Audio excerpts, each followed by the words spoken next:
BJP विधायक गिरीश गौतम मध्य प्रदेश विधानसभा के अध्यक्ष होंगे। बीजेपी संगठन की ओर से नाम तय होने के बाद गिरीश गौतम ने आज विधानसभा पहुंचकर विधानसभा अध्यक्ष पद के लिए नामांकन दाखिल किया।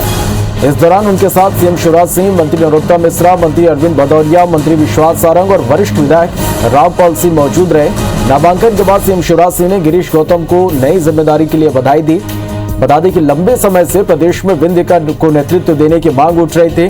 विंध्य से बीजेपी को सबसे ज्यादा सीटें मिली थी, जिसके बाद अब विंध्य को विधानसभा अध्यक्ष जैसा एक बड़ा पद मिला है। इधर नामांकन से पहले गिरीश गौतम ने सीएम हाउस पहुंचकर सीएम शिवराज सिंह चौहान से मुलाकात की। IBC 24 से खास बातचीत में गिरीश गौतम ने कहा कि विधायकों के हितों की रक्षा करना उनकी प्राथमिकता होगी। विंध्य की उपेक्षा पर उन्होंने कहा कि विंध्य को हमेशा से सम्मान मिलता रहा है, उपेक्षा जैसी कोई बात नहीं है।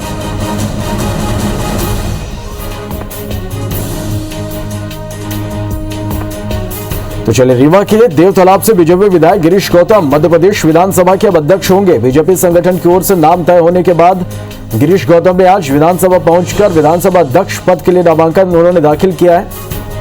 और इस दौरान उनके साथ सीएम शिवराज सिंह चौहान, मंत्री नरोत्तम मिश्रा, मंत्री अरविंद भदौरिया, मंत्री विश्वास सारंग और वरिष्ठ विधायक रामपाल सिंह मौजूद रहे। और इस नामांकन के बाद सीएम शिवराज सिंह ने गिरीश गौतम को नई जिम्मेदारी के लिए बधाई दी। आपको बता दें कि लंबे समय से प्रदेश में विंध्य को नेतृत्व देने की मांग उठ रही थी। विंध्य से बीजेपी को सबसे ज्यादा सीटें मिली थी। अब जिसके बाद विंध्य को विधानसभा अध्यक्ष जैसा एक बड़ा पद मिला है।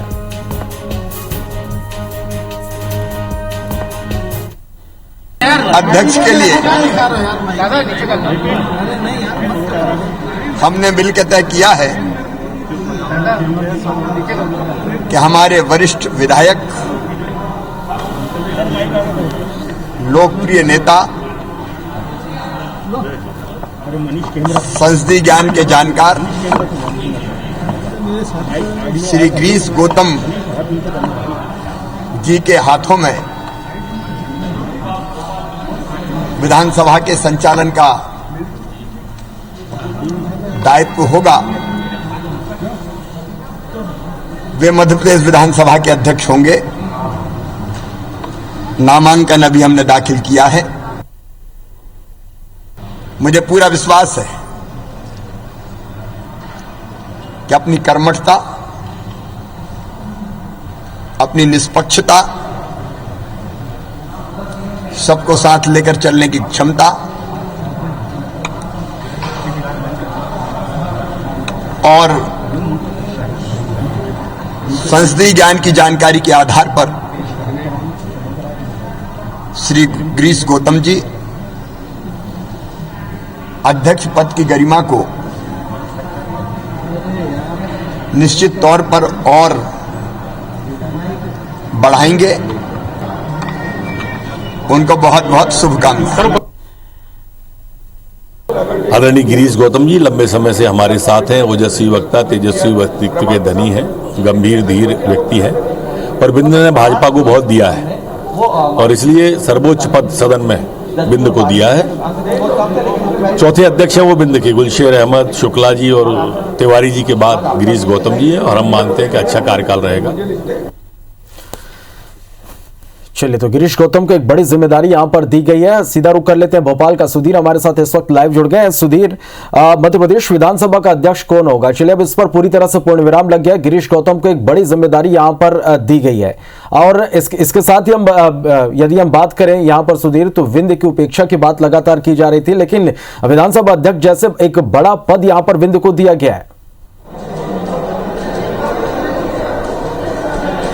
देखिए, बिल्कुल श्रवण, जब मंत्रिमंडल का विस्तार हुआ था और उस समय विंध्य की जो उपेक्षा की एक बात कही जा रही थी, उसके बाद से लगातार इसी बात के कयास लगाए जा रहे थे कि मध्य प्रदेश विधानसभा का जो अध्यक्ष होगा वो विंध्य से होगा और भरपाई जो है विधानसभा अध्यक्ष के तौर पर मंत्रिमंडल में जो कमी रह गई है उसके तौर पर की जाएगी। लिहाजा कई सारे दावेदार थे। खासकर अगर बात करें तो केदार शुक्ला, गिरीश गौतम जी प्रबल दावेदार बने हुए थे, पर लेकिन राजेंद्र शुक्ला की एंट्री मुख्यमंत्री शिवराज सिंह चौहान के करीबी थे।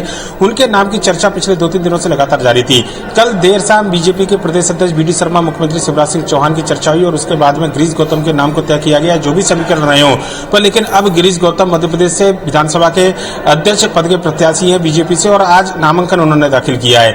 राजेंद्र शुक्ला को बतौर जो है प्रस्तावक तैयार किया गया था, जो कि इस रेस के दावेदार थे, और ये माना जा रहा है कि उनकी सहमति भी कम से कम गिरीश गौतम के फेवर में गई।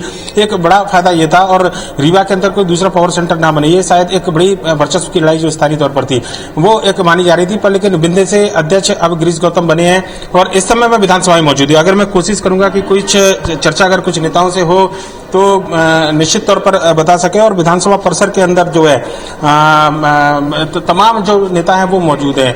आप देख सकते हैं कि विधानसभा सचिवालय के बाहर का ये नजारा है, जहां पर गिरीश गौतम थोड़ी देर पहले नामांकन दाखिल करके गए हैं। बीजेपी के तमाम सीनियर नेता इसी परिसर में मौजूद हैं। मुख्यमंत्री शिवराज सिंह चौहान मौजूद, और एक अपडेट अपने दर्शकों को बताएं कि जो सर्वदलीय बैठक विधानसभा के सत्र के संचालन को लेकर शुरू होने वाली थी, वो सर्वदलीय बैठक शुरू हो गई है। लिहाजा सभी जो नेता है वो सर्वदलीय बैठक में शामिल हुए हैं।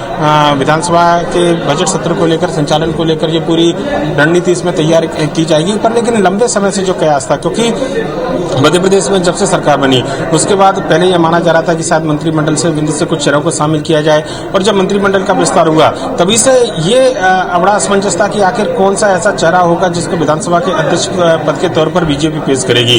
अब जब चूंकि विधानसभा का बजट सत्र आना है और ज्यादा लंबे समय तक इस पूरे जो अध्यक्ष पद का जो चुनाव था उसको नहीं टाला जा सकता था, लिहाजा गिरीश गौतम के नाम पर सहमति बनी है। उन्होंने नामांकन दाखिल किया है। 2003 में पहली बार मनगवा से विधायक बने थे गिरीश गौतम। कांग्रेस के दिग्गज नेता पूर्व विधानसभा अध्यक्ष श्रीनिवास तिवारी को उन्होंने चुनाव हराया था, और उसके बाद से लगातार देव तालाब से जो है वो विधायक है, चौथी बार के विधायक है। सीनियरिटी की दरकरार थी, मंत्रिमंडल से लेकर तमाम जो पद थे पिछले मंत्रिमंडल में भी दावेदार बने हुए थे। पर लेकिन कहीं ना कहीं जो उपेक्षा या जो बिंदी की एक उपेक्षा की जो बात थी उसको लेकर अब यह कहा जा रहा है कि शायद बीजेपी संगठन की ओर से विधानसभा अध्यक्ष का पद देकर उसकी भरपाई की गई है, और 18 साल के बाद एक बार फिर बिंदी का ही विधायक जो है मध्य प्रदेश विधानसभा का अध्यक्ष बनेगा। चलिए, तो यह बड़ी बात है कि बिंदु को एक बार फिर से यहाँ पर महत्व दिया गया। बहुत शुक्रिया सुधीर, आपका हमारे साथ जुड़ने के लिए।